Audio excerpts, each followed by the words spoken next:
Good afternoon. आज second lecture में है class +1 question based on complex number पे चैप्टर नंबर 5 कॉम्प्लेक्स नंबर।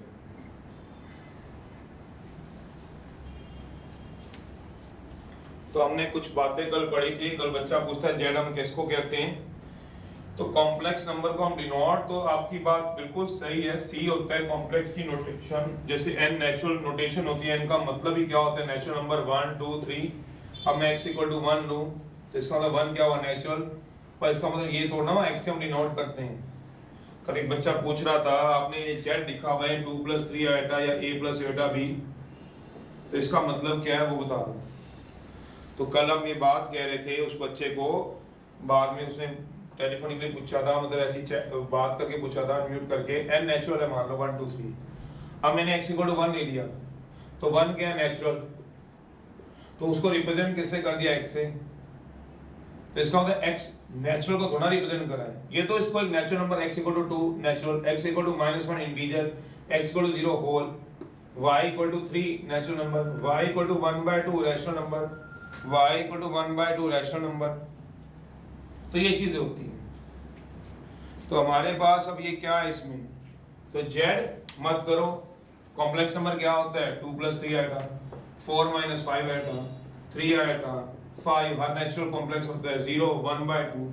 तो अब इसको वैसे हम कैसे नोट कर सकते हैं, रिप्रेजेंट कैसे करते हैं, z इक्वल टू 2 + 3 आएगा, x इक्वल टू 2 + 3 आएगा, y इक्वल टू 2 + 3 आएगा। जो इतना z ही मानना है, z मानना जरूरी नहीं है, x मान लो। कल आप बोल रहे थे z ही मान रहे हो, y मान लो, यहाँ x इक्वल टू 2 मान लो, जरूरी x मानना है, y equal to 2 natural number मान लो, z equal to 2 natural number मान लो, p equal to 2 natural number मान लो, p मान लो। तो p equal to a + iota b मान लो। ये जो ये a b मानने नहीं, ये मान लो t + आइटा m मान लो। मेरा मतलब x equal to t + i m मान लो। तो ये कोई जरूरी नहीं है x मानना है, t मानना है, m मानना है, ये तो एक नोटेशन है, ये तो एक नोटेशन है, नोटेशन। तो इसलिए इसको नहीं, आप बात को हमें कैसे आप बोल सकते हैं कॉम्प्लेक्स सी मतलब कॉम्प्लेक्स नंबर, n मतलब नेचुरल, उसकी नोटेशन क्या है, n मतलब किसको डिनोट करता है, नेचुरल को, वो उसकी नोटेशन है। अब किसी नेचुरल को लिखना है, 5 को लिखना है, let x equal to 5 be any natural number, ये मैंने कोई भी नेचुरल नंबर मान दिया। y इक्वल टू -3 भी एनी इंटीजर मान लेते हैं हम लोग, z इक्वल टू 1/2 भी एनी रैशनल नंबर मान लेते हैं,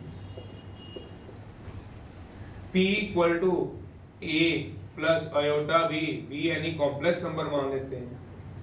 तो जैसे ये अजीब नहीं लगता था, जैसे अजीब नहीं लगता था x इक्वल टू 5 कभी आपको ना, आपने कभी क्वेश्चन पूछा, चलो आप +1 में हो, अभी तो आप सीखने वाले, तो मैं आपको ये नहीं कह सकता हूँ, मैं आपको कोशिश करता हूँ कि सारी बात आप तक पहुंचे। आपको कभी अजीब नहीं लगा 10th क्लास तक, ये भी नहीं अजीब लगा -3 इंटीजर है, x z equal to 1/2 rational है, तो ये अजीब लग रहा है p equal to a + iota b। तो p क्या है, ये p क्या है, वो नोटेशन नहीं है, ये a + आइटा b को डिनोट करने का तरीका है भैया। p यहाँ पे q मान लो, यहाँ x मान लो, कल मैंने z मान लिया था, यहाँ m मान लो, यहाँ y मान लो, यहाँ z मान लो, कुछ भी मान लो। तो ये था जो कल बच्चा पूछ रहा था, शायद उसको क्लियर हो जाए जो कहना चाहता हूँ। नहीं मानो, मत मानो z, ये क्या natural, -3 integer, 1/2 rational, a + iota b complex. तो कौन आपको कह रहा है कि मानना ही मानना है, नहीं ऐसा से मान लो। तो कॉम्प्लेक्स नंबर क्या होता है, आ कॉम्प्लेक्स नंबर, ऐसे डेफिनेशन पढ़ लो, ऑफ द फॉर्म ऑफ, जो कल में डेफिनेशन थी ऐसे पढ़ लो, a + आयोटा b, z गायब भी कर दो। i क्या होता है, आयोटा, जिसके लिए √-1, a क्या होता है, रियल, b क्या होता है, रियल, ऐसे पढ़ लो, z है ही नहीं इसमें, कंफ्यूज नहीं होना उसमें। कॉम्प्लेक्स की नोटेशन जो होती है वो सी ही होती है। चलिए, तो हमने ये पढ़ा था कॉम्प्लेक्स नंबर के बारे में। फिर मैंने कुछ बातें पढ़ी, आयोटा की वैल्यू √-1, आयोटा स्केल पढ़ लिया, क्यों ये आप सोचो, आयोटा क्यों माइनस आयोटा, आयोटा 4 1, इससे आगे याद करने का फायदा नहीं होता, आयोटा 4 सबसे बड़ी पावर होती है। अब मान लो मुझे कोई वैल्यू निकालनी हो, आयोटा की पावर n निकालनी हो, तो मैं आयोटा डिवाइजर कोशेंट रिमाइंडर निकालता हूँ, इसमें डिवाइजर 4 फिक्स कर लेता हूँ, क्यों क्या हो गया, कोशेंट हो गया है, r क्या हो गया, रिमाइंडर हो गया, ये ऐसे होता है। फिर मैंने ये भी बताया कि नीचे आयोटा कभी रखना मत, अगर नीचे आयोटा आ जाता है तो आप लोग एक समझ लीजिए 2 + 3 आयोटा आ गया नीचे, तो z से करो चाहे x से कर लो, ये मत सोचना z से कर लो तो किससे कर रहा हूँ, जनरली बुक वाले जेड से करते हैं, पर जनरली और हर बार का पर्टिकुलर का फर्क होता है। पाई जो होता है वो 22/7 हर बार होता है। इसको आप एक्स से भी कर सकते हो, जेड से भी, वाई से भी। तो जनरली जेड से नोट किया तो जेड कह लो या कुछ भी कह लो। इसको क्या करते थे, रैशनलाइजेशन, वो ये बात कहती थी। सातवें रिजल्ट पे जब हम पहुंचे थे तो सातवां रिजल्ट ये था, 4 कंसेक्यूटिव पावर थी, 10, 11, 12, 13 का सम क्या आएगा, 0। तो यहाँ तक हमने कल कर लिया था। आज हम इसको आगे चला रहे हैं, इसी वाले को कैसे वो मैं आपको बता रहा हूँ। तो कल की रिवीजन में ये था, 7 हमने कर लिए थे, 8वां आज रिजल्ट है। फिर मैं आगे बात करता हूँ। चलिए कॉम्प्लेक्स नंबर में चल रहा हूँ, कुछ वैल्यू हमने याद की। 8वां रिजल्ट, तो वो जेड से कंफ्यूजन नहीं होनी चाहिए। अगर अभी भी लगती है तो कल जैसे ही लेक्चर स्टार्ट होगा मैं दोबारा बता दूंगा, फिर 3 बार बता दूंगा। और क्या, इन अ कॉम्प्लेक्स नंबर,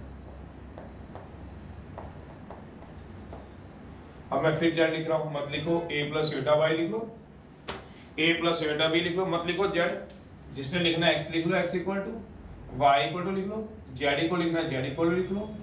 पर ऐसे ही लिखना है, कोई जरूरी नहीं है। सीधा a प्लस बीटा बी लिख लो, तब भी चल जाएगा, तब भी ठीक है। कहते हैं इन्हें complex number z equal to a plus beta b, a is called real part of z। क्यों z? क्योंकि मैंने z माना हुआ है। नहीं मानना, मान लो आप बोलोगे सर z नहीं मानो तो क्या लिखूं, तो ये इसका रियल पार्ट ऑफ, मैं ये लिख दूंगा कॉम्प्लेक्स नंबर, क्योंकि है तो ये कॉम्प्लेक्स ही। जो कल बच्चा पूछ रहा था मुझसे, मैं उसका नाम नहीं ले रहा हूं, आप बताओ आप समझ में आया है? हाँ या ना बोलो। जब कल आप पूछ रहे थे z इक्वल टू, हाँ या ना बोलो, या ये बोलो सो 3 बातें हैं, समझ आ गया? सो या ना, 3 बातें बोली जो कल बच्चा ही पूछ रहा था। चल, मेरा मतलब ये नहीं कहा कि तू जेड, अब देख जो भी आपका नाम है, देखो मैंने अब जेड नहीं लिखा, कोई बात ही नहीं लिखा। तो ए क्या है, ए को बोलते क्या है, ए और बी रियल नंबर होते हैं। ये कल बात हो गई थी, z equal to a plus iota b, iota होता है √-1 और ए बी रियल नंबर होते हैं। तो अब रियल पार्ट बोला गया है, सुनना, रियल पार्ट। तो वेयर ए इज कॉल्ड, होता रियल नंबर है, ए की वैल्यू 1 2 3 4 कुछ भी होगी, तो ये रियल पार्ट कहलाता है कॉम्प्लेक्स नंबर का। कौन से कॉम्प्लेक्स नंबर का? a प्लस आयोटा बी का। तो मैं इतना बड़ा लिखूंगा complex number a plus iota b, उसकी बजाय मैं इसको क्या मान लूं, z। तो मैं क्या लिख दूंगा इसकी सबकी जगह, रियल पार्ट ऑफ किसका वाला, z का, बस ऐसे लिख दूंगा। नहीं लिखना मत लिख, कॉम्प्लेक्स नंबर लिख दे।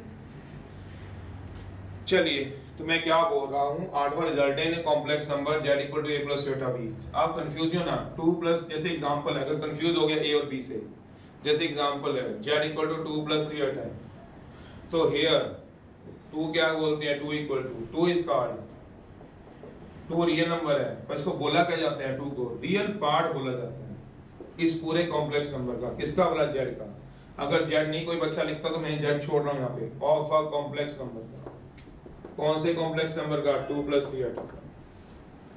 ये बात अलग है कि रियल पार्ट रियल होगा कि इमेजिनरी होगा, रियल पार्ट बोला जाता है। इसके 2 हिस्से हैं, किसके, कॉम्प्लेक्स नंबर के। कौन से 2 हिस्से हैं, एक है 2, एक है 3 आयोटा, एक है a, एक है आयोटा b। तो a पार्ट मतलब पहले वाले प्लस के इधर वाले पार्ट को रियल पार्ट बोला जाता है, b को क्या बोला जाता है, इज कॉल्ड इमेजिनरी पार्ट, इसका वाला ऑफ z का, ऐसा है। मतलब यहाँ पे आयोटा के साथ वाला 3 को इज कॉल्ड इमेजिनरी पार्ट बोला जाएगा।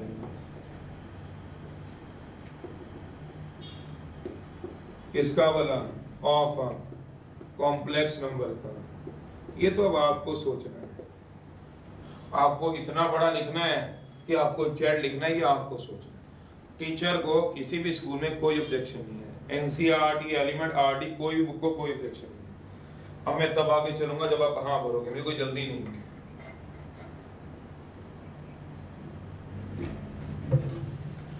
क्योंकि मैंने क्वेश्चन आपसे कराने, मेरे बेसिक्स मैं इसलिए स्ट्रॉन्ग देता हूं ताकि बच्चे को क्वेश्चन जब करे तो खुद भी अटेम्प्ट करने वाला अच्छा बच्चा जो होता है खुद ही निकाल देता है। तो वो आपकी मर्जी है। अगर मैं इसको x दे दूं तो मैं लिख दूंगा रियल पार्ट ऑफ, ये लिखने की जरूरत ही नहीं, मैं x लिख दूंगा, मैंने x का लिख दिया।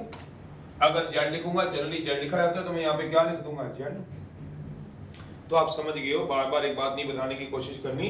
ए रियल नंबर होता है, ए की वैल्यू रियल होती है, जैसे ए की वैल्यू इसमें 2 है, पर इसको बोलते क्या है, रियल पार्ट। तो इसको लिखते कैसे हैं, सुन लो, आर ई जेड लिखते हैं। इसको क्या लिखते हैं, इमेजिनरी पार्ट। किसको बोला, बी को, तो बी को क्या लिखते हैं, आई एम जेड लिखते हैं। तो सर इसमें क्या लिखूंगा, ये क्या है, 2 + 3 है, 2 is called real part of a complex number, 2 + 3 मान लो मैंने पूरा ही लिखना है सर, फिर मैं कैसे लिखूंगा, कॉम्प्लेक्स नंबर का है। तो सर इसमें कैसे लिखूं, जैसे आपने रियल पार्ट जेड का लिख दिया, अब इसमें कैसे लिखूंगा, तो 2 क्या है, सोचो 2 क्या है, जेड तो है ही नहीं, मान लो जेड है ही नहीं इस क्वेश्चन में, तो जेड 2 क्या है, real part of a complex number 2 + 3 होता, तो इसको लिखूंगा आर ई रियल पार्ट। किसका रियल पार्ट है बताओ, ये किसका रियल पार्ट था, ए किसका रियल पार्ट था, जेड का। ये 2 किसका रियल पार्ट है, 2 + 3 का, तो रियल पार्ट ऑफ 2 + 3 ऐसे लिख दूंगा पेपर में। अगर मैं जेड नहीं मानना चाहता तो मत मानो, कौन कहता है मानो। अब ये क्या लिख दूंगा, इसको इमेजिनरी पार्ट, आई एम होता है इमेजिनरी पार्ट। किसका इमेजिनरी पार्ट, 2 + 3 का। किसको लिखूंगा, 3 को। मैं समझाना क्या चाहता हूं, मेरा मतलब ये है, एग्जाम्पल है, जेड ले लेता हूँ, 5 + 7 आदत पड़ गई ना मेरी, इसलिए मैं जेड ले रहा हूँ। तो कितने साल हो गए बस जेड ले रहे हैं, आपने पूछा तो मेरे को कहा ऐसे लिख लो, तो ये आ गया। तो इसका रियल पार्ट कितना है, रियल पार्ट जेड का वो है 5, इमेजिनरी पार्ट कितना है जेड का, इधर सुन लो, ओ भाई ओ, इधर देखो, पहले इधर देखो, कहाँ जा रहे हो तुम, इधर देखो, इमेजिनरी पार्ट कितना बताओ, 7 आयोटा। इधर देखो, इधर देखो, इमेजिनरी पार्ट कितना है, 7 आयोटा। इधर देखो, पर गलत है, ऐसे नहीं होगा। इमेजिनरी पार्ट जो है वो 7 आयोटा नहीं है, गलत है। इमेजिनरी पार्ट कितना है इसका, सिर्फ 7 है, सिर्फ 7, आयोटा के आगे वाला सिर्फ 7 है, ध्यान रखना, मैंने बता दिया। यहाँ 3 लिखा है, यहाँ बी लिखा है, आयोटा नहीं लिखा, सोचते रहिएगा।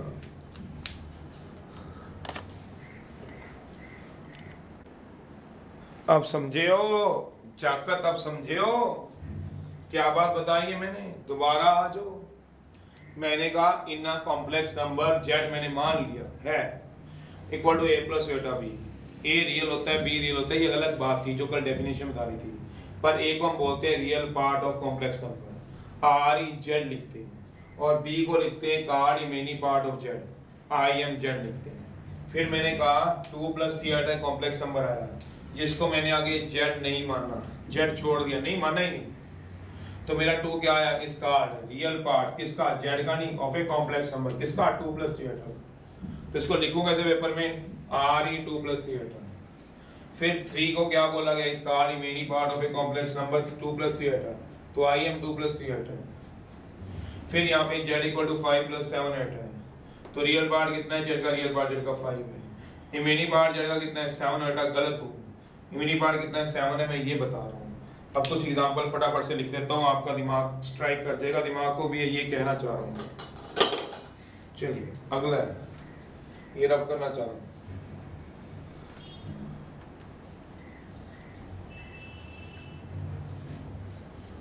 मेरा मतलब ये फ्लो में जेड ही निकलता है, तो जेड लिखता हूँ। कुछ एग्जांपल से थोड़ा सा और क्लियर करना चाहता हूँ। 5 - 4 है, तो इसका रियल पार्ट कितना है, जेड का 5 है, इसका इमेजिनरी पार्ट कितना है, 4 आयोटा है, गलत है। इमेजिनरी पार्ट कितना है जेड का, -4 है, 4 गलत है। इमेजिनरी पार्ट कितना है जेड का, जो आयोटा के आगे वाला होगा, -4 अब ठीक है, ये दोनों ठीक है, ये दोनों गलत है, सोचना आराम से। 4 आयोटा भी गलत है और 4 भी गलत है।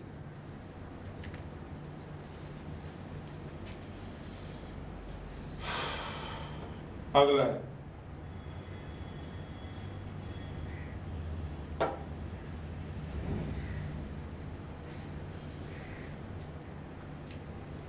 एग्जाम्पल है, इसमें आएगा जेड इक्वल टू मेरे पास आ गया 2 आयोटा माइनस 3 है, इसका रियल पार्ट 2 है, गलत हूँ। इसका रियल पार्ट बिना आयोटा वाला होता है, माइनस 3 है, इमेनी पार्ट 2 है। अब ठीक हूँ, सोचते रहना।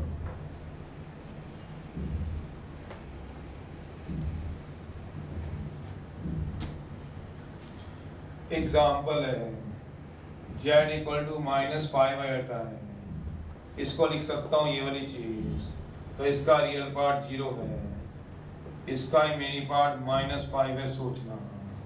एग्जाम्पल z इक्वल टू 7 है, तो इसको लिख सकता हूँ z equal to 7 plus 0 iota है, इसका रियल पार्ट कितना है 7 है, इसका इमेनी पार्ट कितना है 0 है, सोचिए। शायद मैं ये कहना चाहता हूँ।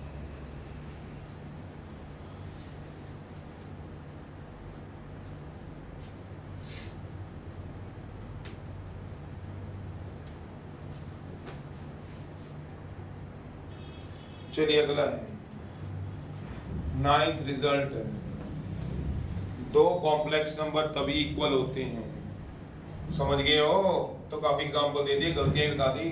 2 कॉम्प्लेक्स नंबर, अब तो मैंने काफी सारी गलतियां बता दी, किस तरह से आप देखते हो। एक आधा और देखना तो उसी जैसा एक होता रहता हूँ। z equal to 4 minus 3 iota है, तो इसका रियल पार्ट कितना है 4 है, इमेनी पार्ट कितना है माइनस 3 आयोटा है, गलत हूँ। इमेनी पार्ट कितना है 3 आयोटा, गलत हूँ। इमेनी पार्ट कितना है आयोटा के आगे वाला माइनस 3 हूँ, अब ठीक है, सोचते रहिएगा।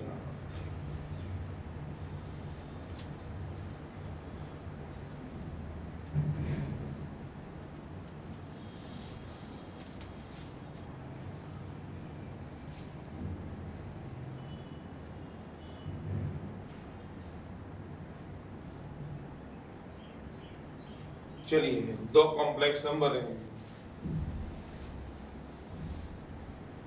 2 कॉम्प्लेक्स नंबर है, z1 equal to x1 plus iota y1 and z2 equal to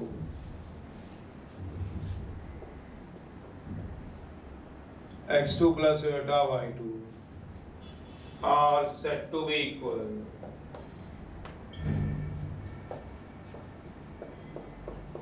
That means z1 equal to z2 तभी होंगे only if सिर्फ तभी इक्वल होंगे जब real part of z1 equal to real part of z2 हो जाएगा। z1 का real part कितना है बताओ जरा, x1, और z2 का रियल पार्ट कितना है x2, इक्वल हो जाएगा। एंड ओनली इफ, सबसे पहली बात रियल पार्ट इक्वल हो जाएंगे, दूसरी बात इमेनी पार्ट ऑफ z1 इमेनी पार्ट ऑफ z2 हो जाएगी। तो z1 का इमेनी पार्ट है कितना y1, z2 का इमेनी पार्ट है कितना y2, ये इक्वल हो जाएंगे। दो कॉम्प्लेक्स नंबर अगर इक्वल करने हैं तो उनके दोनों के रियल पार्ट, इसका रियल पार्ट और इसका रियल पार्ट क्या होना चाहिए, इक्वल, और दोनों के इमेनी पार्ट, इसका इमेनी पार्ट इसका इमेनी पार्ट क्या होना चाहिए, इक्वल। वो ये कहना चाहता है।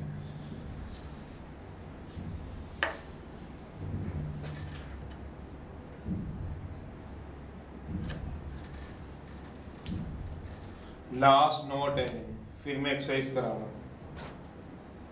लास्ट नोट है, एक्सरसाइज करा रहा हूं।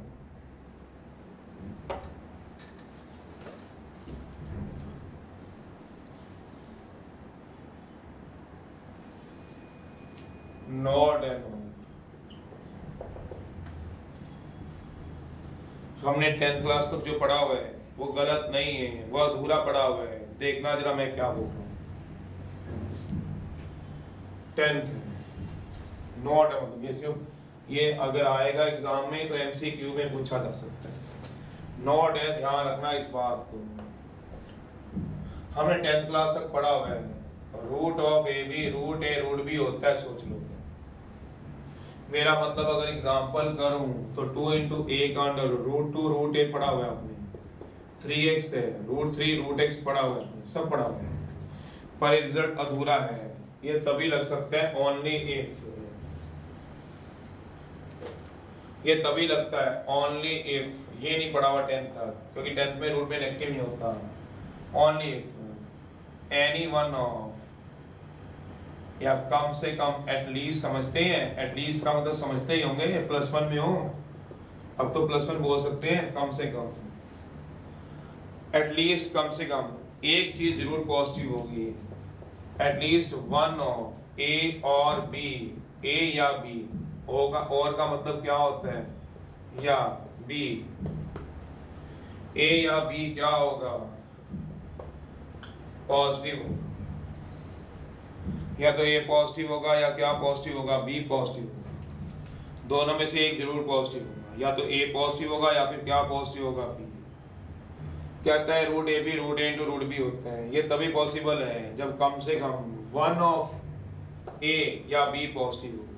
मेरे कहने का मतलब क्या है, एग्जाम्पल में ए को 2 ले लो, बी को 3 ले लो, तो root a b root a root b होता है, yes. Root 2 into root 3 root 2 root 3 होता है, हाँ होता है। एग्जाम्पल है दूसरा, नहीं समझ आया 2 मिनट वेट तो करो, मैं नहीं कराऊंगा छोड़ दूंगा, बुक में तो नहीं है, छोड़ दूंगा तो कभी समझ नहीं आएगा, करा रहा हूँ, देखना कहीं ना कहीं आपको समझ आएगा। फिर मैंने ए को 2 ले लिया, बी को -3 ले लिया, कम से कम एक पॉजिटिव था, तो root a into root b, root a root b होगा, यस। मतलब root of 2 into root of -3, root 2 root -3 लिख सकते हैं, बिल्कुल लिख सकते हैं। तीसरी बात है एग्जाम्पल, पहली बात, दूसरी बात, तीसरी बात है, ए को क्या ले लूं -2, बी को क्या ले लूं 3, तब क्या root a b root a into root b लगा सकता हूँ, yes. Root of -2 into root of 3 under -2 लगा सकता हूँ, हाँ लगा सकता हूँ। बट नॉट बट फोर, अगर ये -2 और बी -3 हो तो क्या root a b root a root b लगा सकता हूँ, no. Root of -2 root of -3 हो जाए, रूट -2 रूट 3 लगा सकता हूँ, नो। वाई, ऐसा क्यों नहीं लगा सकता हूँ, नो वाई, तो करूंगा कैसे, हाउ, तो क्यों नहीं लगा सकता हूँ भाई, क्वेश्चन मार्क है। क्या सर गलती है इसमें, हमने 10th तक ये पढ़ा हुआ है, माना 10th में हमने रूट में नेगेटिव नहीं पढ़ा हुआ, ये मैं मानता हूँ सर, माइनस रूट नहीं पढ़ा हुआ, पर रूल तो कभी बताया नहीं, क्योंकि 10th तक आपने रूट में नेगेटिव नहीं पढ़ा होता। ये गलत है, बाकी सब ठीक है, जो आप कहोगे प्रूव कर देता हूँ, जो कहोगे। पहले इन दोनों को कर देता हूँ, फिर ये बताता हूँ गलत क्यों है। आ जाओ भाई, कैलकुलेटर खोल लो अपने अपने, ये तो घर पे खोल लीजिएगा कैलकुलेटर जब घर पे लेक्चर के बाद जाओगे। आ जाओ इसका प्रूफ, आज इसका प्रूफ आ जाओ, सोच लीजिएगा, आ जाओ सोच लो कोई बात नहीं, प्रूफ दे रहा हूँ, प्रूफ आ जाओ, मैं इसका प्रूफ दे रहा हूँ। रूट इंटू 3 रूट 2 रूट 3 होता है, रूट 6 रूट 2 इंटू रूट 3 होता है। रूट 2 देखो अपने कैलकुलेटर में 1.4, रूट 3 1.7, मार लेना कैलकुलेटर, मार लेना, दोनों को मल्टीप्लाई कर लेना, दोनों को मल्टीप्लाई कर लेना, 2.28, इसको सॉल्व कर लेना, 2.2 समथिंग आएगा, दोनों इक्वल आ जाएंगे, 2 समथिंग आएगा, कर लो कैलकुलेटर, रूट 6 निकालना, 2 पॉइंट समथिंग आएगा, इनको मल्टीप्लाई करोगे तब भी 2 पॉइंट, दोनों इक्वल आ जाएंगे, यस। इसका प्रूफ है, ऊपर दे रहा है, चलो यहाँ पे आ रहा है, यस इक्वल आ गया। चलिए इसका प्रूफ है, सोचो दूसरे का प्रूफ है, पहले वाले का बताया है। आ जाओ इसमें जिसको समझ आती है, रूट 2 इंटू रूट -3 है, ये क्या आएगा, रूट 2 इंटू रूट -3 है, ये क्या आ गया, root of -6 root into root -3 है। थोड़ा सोचना कल वाली बात पे, जगह कम है, मैं ऐसे लिख दूं, इसको समझाओ, वहां लिख रहा हूं, वहां पे देखो, याद है कल वाली बात की, भूल के रूट -6 को क्या लिख सकता हूं, सोचो, रूट 6 आयोटा, सोच लेना, तो क्या लिख दूंगा, रूट 6 आयोटा, ये क्या आएगा, root 2 root 3 iota, root 2 into root 3 क्या होता है, सोच लेना आप लोग, यस इक्वल है, सोचते रहो, मैं जल्दबाजी नहीं करता हूँ, मैं 2 मिनट वेट करता हूँ, आप सोचो।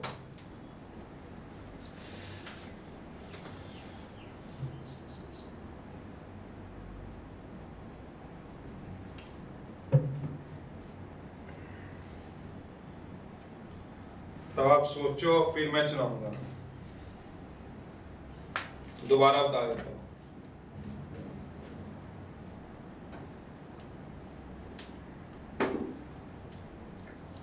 दोबारा सोच लो, 2 इंटू -3 √2, ये लेफ्ट हैंड साइड है, ये RHS राइट हैंड साइड है। 2 इंटू -3 -6 √2 √-3 है, √2 √3 आटा आ गया, √6 आटा √6 आटा दोनों इक्वल आ गए। पर इसमें ऐसा नहीं होता, क्यों नहीं होता उसका भी देख लो।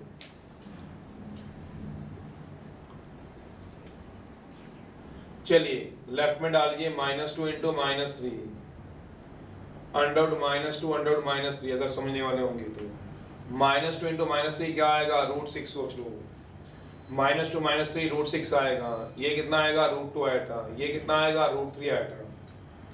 ये इसको कैसे लिख सकता हूँ, √3 इंटू √2 इंटू √3 आयोटा स्क्वायर। तो √2 इंटू √3 क्या होता है, √6 आयोटा स्क्वायर। आयोटा स्क्वायर सोचना किसको पता हो, आयोटा स्क्वायर सोच लोगे, आयोटा स्क्वायर की वैल्यू किसको पता है, -1। तो कितना आ गया, √6 इंटू -1 मल्टीप्लाई करना कितना बनेगा, -√6, और लेफ्ट हैंड साइड कितना जा रहा है, √6। क्या मैथ में दोनों इक्वल होते, नहीं, सोचते रहिएगा, मैंने क्वेश्चन मार्क लगा दिया। सोचना और फिर बोलना, नहीं तो घर पे आराम से सोचो, कल पूछ लेना।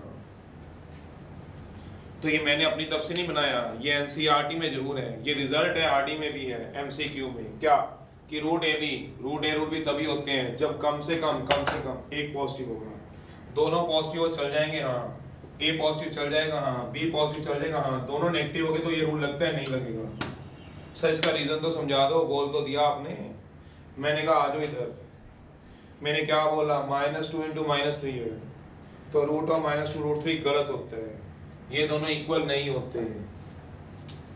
सर कैसे कर लो, -2 इंटू -3 6 आ गया, अंडर -3 क्या आ गया, √2 आइटा आ गया, रूट ऑफ -3 क्या आ गया, √3 आइटा आ गया, √2 इंटू √3 आयोटा स्क्वायर आ गया, आयोटा स्क्वायर बोले तो क्या आ गया, -1, तो -√6 आ गया, आयोटा स्क्वायर क्या आ गया, -6 आ गया, और ये कितना आ गया, √6। ये दोनों क्या नहीं होंगे, इक्वल नहीं होंगे।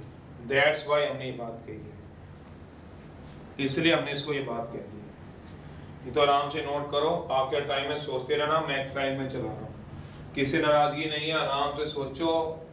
5.1 है, वैसे तो मैं बच्चों को खुद देता हूँ करने के लिए, फिर भी चलो मैं आपकी सहूलियत के लिए एक पार्ट फटाफट से करा दूँ। कल होमवर्क होना चाहिए, सुन लो आप सारे, एक बात सारे ध्यान रखना है बात को।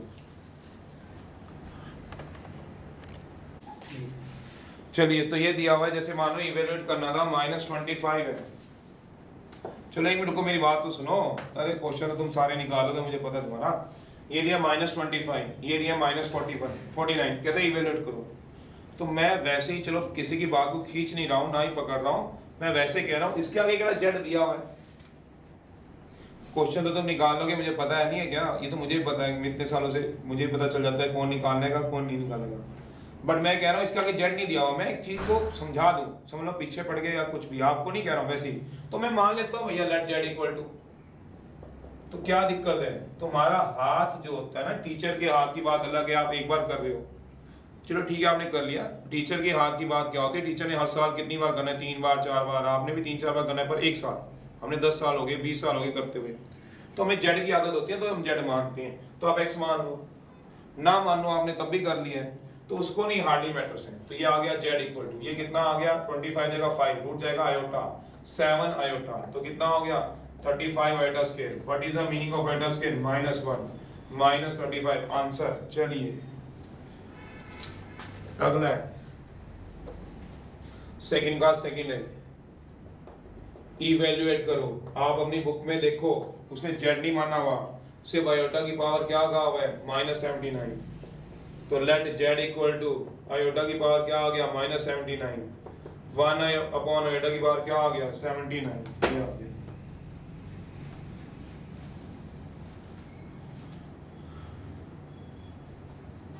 तो अब 79 को ब्रेक कर लो, 79 को कैसे डालोगे, जैसे डलवाया था याद करो, डिवाइजर कोशेंट रिमाइंडर, 79 को डिवाइड करा दो, यहाँ तो 39, 4 9 दा 36, 3 रिमाइंडर बचेगा, तो ये आएगा 1/4 की पावर, क्वोशिएंट कितना है बताओ 19, रिमाइंडर कितना है 3, तो आयोटा 4 कितना होता है 1 की power 19 into iota cube. Iota cube क्या होता है सोचो माइनस आयोटा, पर नीचे हम आयोटा रख नहीं सकते, तो जैसे कल बता रहे थे 1/, आयोटा क्यूब क्या होता है आयोटा क्यूब माइनस आयोटा, तो रैशनलाइज करा दो, तो क्या आएगा 1/- आयोटा, आयोटा से मल्टीप्लाई आयोटा से डिवाइड, 1 इंटू आयोटा आयोटा आ जाएगा, minus iota into iota iota square कितना होगा माइनस का 1, आयोटा अपॉन -1, तो आयोटा आंसर, ये आंसर आ जाएगा, सोचिए। थर्ड है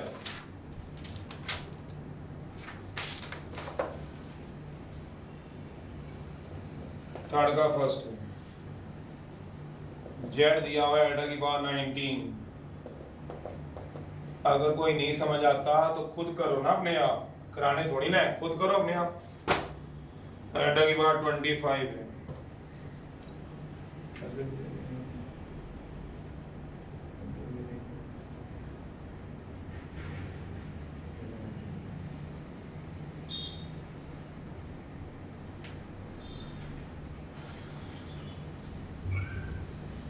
चलिए आयोटा की पावर 19 1 बाय आयोटा की पावर 25 है, उसका स्क्वायर दिया हुआ है, मैंने रैशनलाइज कर दिया, देख लो ये क्वेश्चन इधर था।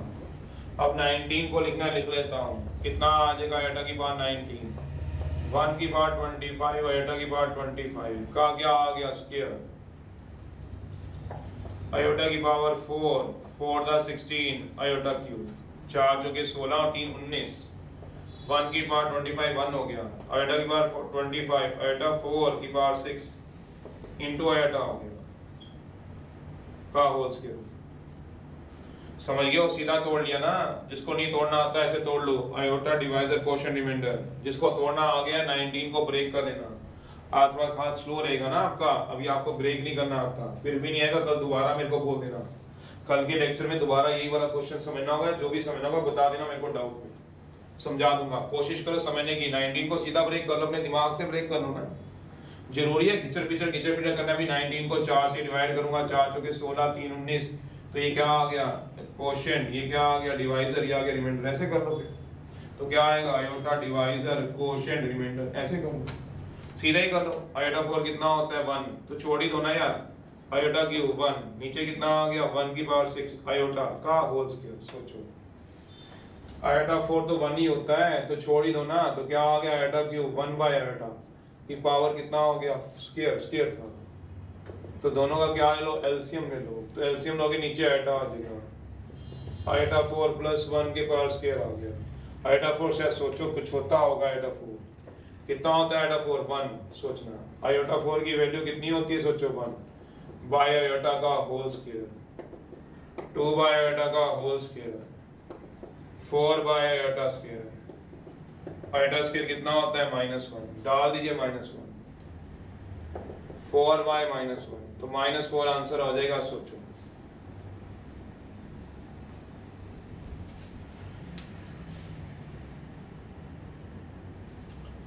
आयोटा की पावर 19 है, 1 बाय आयोटा की पावर 25 है, 1 की पावर 25 आयोटा की पावर 25 है, 1 की पावर छोड़ दो, 25 को ब्रेक करो, आयोटा 4 6, 25 को 4 6 इंटू आयोटा 4 के 24 आयोटा, 4 के 16 और 3 19, तो 1 की पावर 4 1 होता है, आयोटा क्यूब 1 बाय आयोटा, तो आयोटा की power 4 plus 1 by iota, iota 4 कितना होता है 1, 2 बाय आयोटा, 2 का पावर कितना हो गया 4 into iota square, iota square कितना हो गया, चलिए 4 का फर्स्ट है,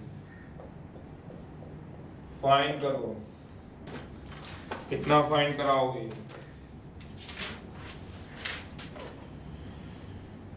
x, y फाइंड करना है, 4 का फर्स्ट है, नहीं समझ आए तो आप ट्राई करो, ये तो मैंने फिर भी एक एक करवा दिया आपको, equal to 3 minus iota into 6, ये आ गया, दो कॉम्प्लेक्स नंबर कब इक्वल होते हैं,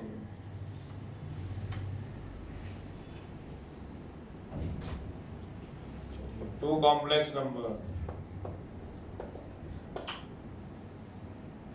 are said to be equal, solution शुरू हो चुके हैं, are said to be equal if real part as well as imaginary parts are equal हो जाएंगे।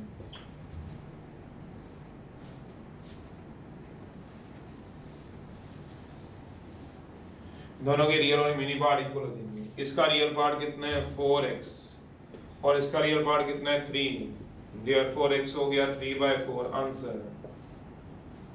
इमेजिनरी पार्ट कितना आइटा के साथ वाला है 3x माइनस वाई और इसका इमेजिनरी पार्ट आयोटा के साथ वाला 3x माइनस वाई, इसका आयोटा के साथ वाला -6 ना दिखना गलत हो जाएगा।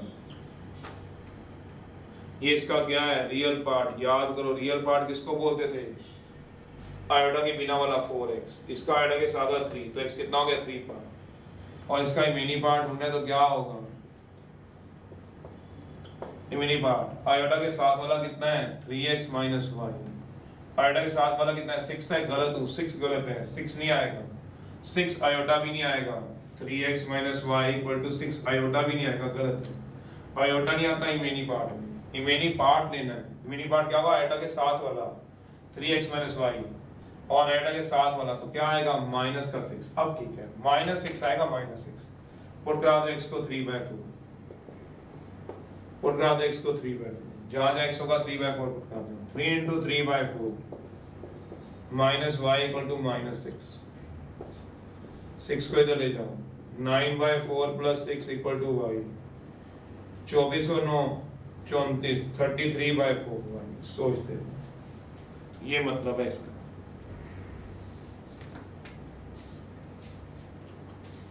फिर भी कम समझ में आता है तो ट्राई करो, कल जितना जिससे होमवर्क होता है उसको ट्राई करो। Okay bye.